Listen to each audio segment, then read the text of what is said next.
Vamos a meternos de lleno en una historia de 1865. Una invasión por sorpresa que no solo puso en jaque a una nación, sino que destapó una fractura tremenda en su cúpula. Con un general en el centro de todo y una pregunta que todavía resuena. ¿Fue lealtad o fue traición? En ese año, 1865, mientras la ciudad argentina de Corrientes se convertía en un auténtico campo de batalla, la partida de verdad, la más importante, no se estaba jugando con fusiles, sino con susurros, con pactos y con lealtades más que dudosas, muy lejos del frente. Y es que toda esta historia gira en torno a un gran enigma, el que rodea a una figura clave y muy controvertida, el general Justo José de Urquiza. Pues todo arranca un 14 de abril de 1865, el día en que un ejército paraguayo aparece literalmente de la nada.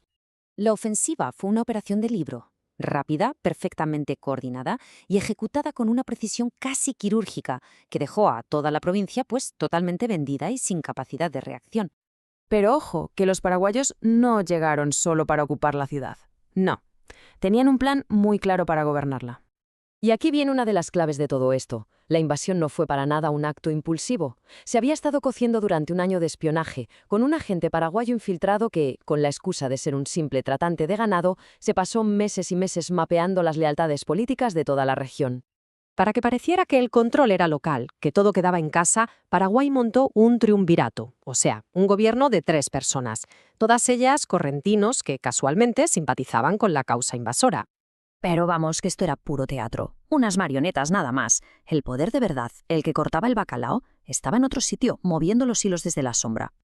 El que movía los hilos de verdad era este hombre, José Verges, el ministro de Exteriores de Paraguay, que controlaba absolutamente todo, desde los soldados de la ciudad hasta el último peso de la tesorería.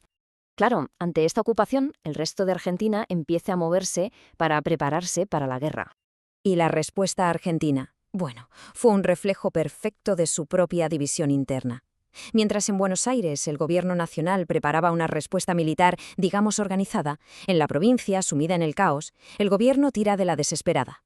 O luchas o te consideramos un traidor y te condenamos a muerte. Así de claro. Y es justo en este momento de crisis total cuando todas las miradas se giran hacia un solo hombre, el general Urquiza, que sale a la palestra y promete, públicamente, marchar al frente con un ejército de 10.000 de sus hombres. El problema es que una cosa es lo que Urquiza decía en público y otra muy distinta lo que hacía en privado. Y entonces pasa algo que es de película, de verdad.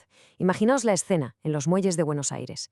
Llega un mensajero del mismísimo líder enemigo con unas cartas para Urquiza, y lo hace delante de todo el mundo, delante del presidente Mitre. Urquiza, sin ponerse nervioso, coge las cartas cerradas y se las da al presidente. Pero minutos después, su propio secretario las abre y, sorpresa, se descubre que Urquiza mantenía una comunicación directa y fluida con el invasor. Y aquí está el meollo del asunto. Esta es la gran contradicción. Por un lado, la promesa pública de un ejército glorioso para defender la patria. Por otro, la cruda realidad. Un ejército que al llegar a la frontera se desmorona y se niega en rotundo a luchar. Y lo más alucinante de todo es que después de este fracaso estrepitoso, Urquiza va y le dice al gobierno que no pasa nada, que ha sido un contratiempo y que en un mes le presenta otro ejército, esta vez de 12.000 hombres. Y lo increíble es que el gobierno nacional se lo traga, acepta su explicación y a otra cosa. Bueno, mientras toda esta intriga política se cocía en la retaguardia, en las calles de Corrientes la guerra de verdad estaba a punto de estallar.